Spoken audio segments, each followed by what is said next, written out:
É exatamente por isso, irmão Elias, que fez a pergunta, que eu não me declaro arminiano nem calvinista. Deus, que sabe como nós reagiremos, já colocou não o nome no livro da vida, mas por que nós reagiremos.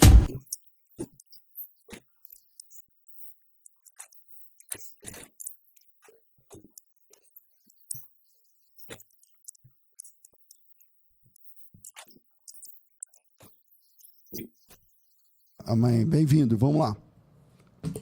Pastor, eu tenho duas perguntas, posso fazer? Vamos embora. Pastor, a questão arminiana e a questão calvinista, tá, da perca de salvação. Eu já venho há algum tempo com essa, pesquisando a respeito, e não dá para a gente conciliar essas duas visões, eu vou explicar como. Não seria um ponto de vista, ou seja, uma perspectiva, porque se nós formos ver da perspectiva divina, não há como se perder a salvação. Deus é onisciente, ele enxerga o estado final do ser humano, ou seja, quando ele olha para nós, ele sabe se a gente já está no céu ou não, né? Uhum. Ele está fora do tempo. E a perspectiva arminiana não seria do ponto de vista humano, porque nós não somos oniscientes, eu não sei qual é a minha condição final. Então, a segurança minha é a palavra de Deus, que diz que se eu creio, eu sou salvo. Eu estou salvo porque eu estou na fé, né? Então, essa é a segurança que nós temos. Eu posso falar que hoje eu estou salvo, mas eu não consigo saber se amanhã eu vou apostatar ou não da fé. Não tem uma relação essas duas visões? E a segunda, eu já vou colocar a segunda é do ponto de vista do dom de línguas, pastor, eu também tenho bastante dificuldade em aceitar o dom de línguas como uma glossolalia sem significado. Primeiro, pelo milagre do dom de línguas, né? Quando você vê alguém que não é, né, que é leigo, falando no outro idioma, aquilo é um milagre que só Deus pode fazer, né? Agora, eu não poderia corroborar com um palavreado que não tem significado, porque existe o verdadeiro, mas eu também não posso corroborar com o falso, porque tem o verdadeiro, entendeu? Eu tenho dificuldade com essa relação do dom de língua ser, assim, língua inteligível, sabe? Tá. Se o pastor puder explicar um pouquinho mais. Ok, obrigado, Elias. Deus abençoe, meu irmão. Amém, pastor. Até mais. Olha, a primeira pergunta que você fez, Elias, foi extremamente inteligente e feliz. A abordagem que você pergunta. Porque você fala assim, tá, na tensão entre arminianismo e calvinismo. Não seria uma questão de ponto de vista? E é essa tecla que eu bato o tempo todo. É o seguinte. O livro da vida, do ponto de vista de Deus, é um livro pronto. Desde a fundação do mundo. Agora, a gente não pode assumir pelos textos bíblicos que Deus escolheu previamente aqueles que estão com o nome escrito no livro da vida e aqueles que não estão. Por quê? Porque, por conta de tudo que acontece na Bíblia, o tempo todo. Deus fala assim, ó, eis que eu coloco diante de vocês dois caminhos. Senão, é tudo mentira. Imagina que você está numa estrada e que você tem 20 placas, 50 placas, 100 placas, 300 placas, 1000 placas na estrada de 100 km, você tem 1000 placas, que vai ter um buraco na pista. Só que não tem buraco nenhum, era mentira.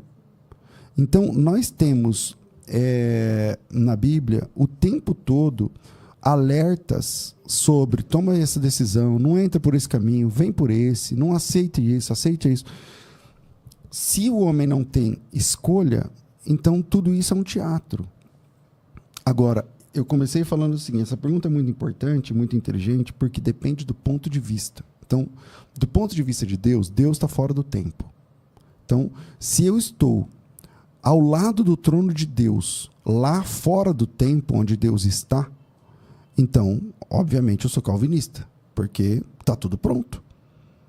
lá de onde Deus está vendo, ele já sabe. Por exemplo, ó, tem um bebê nascendo agora. O programa começou às 14h.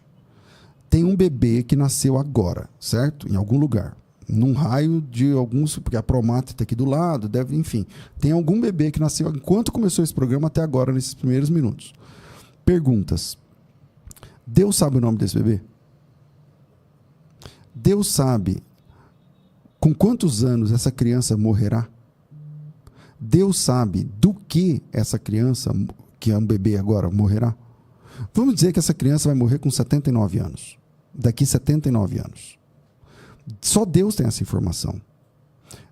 Outra pergunta. Deus sabe como essa criança reagirá à informação do Evangelho?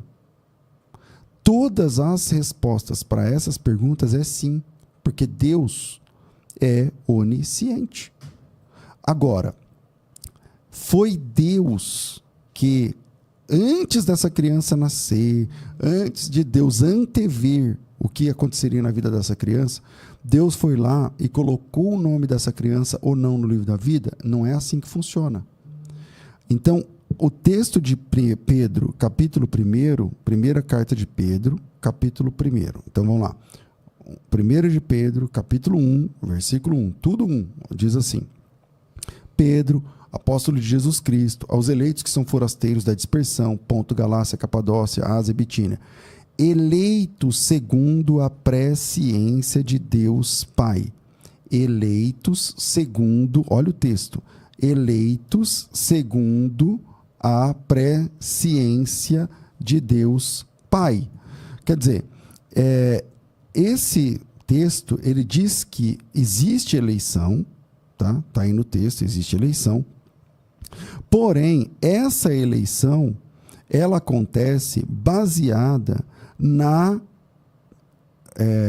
como que a gente fala em prognoses, né, do grego, mas em português, na eleitos conforme a presciência de Deus.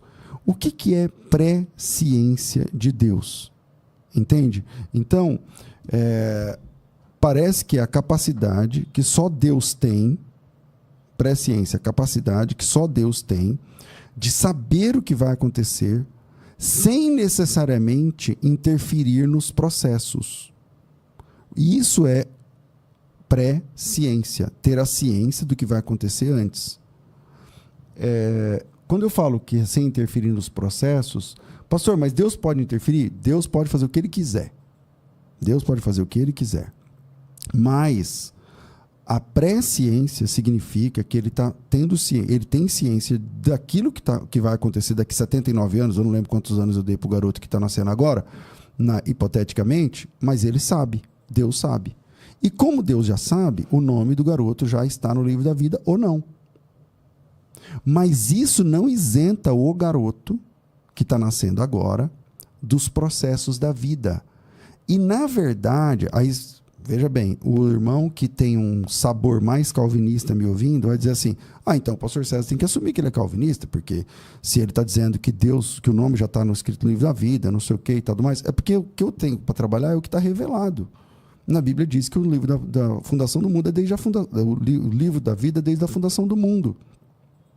Então não tem anjo que fica colocando e tirando o nome, apagando e riscando e colocando de novo o nome no livro da vida. Não tem teologia, não tem texto para isso.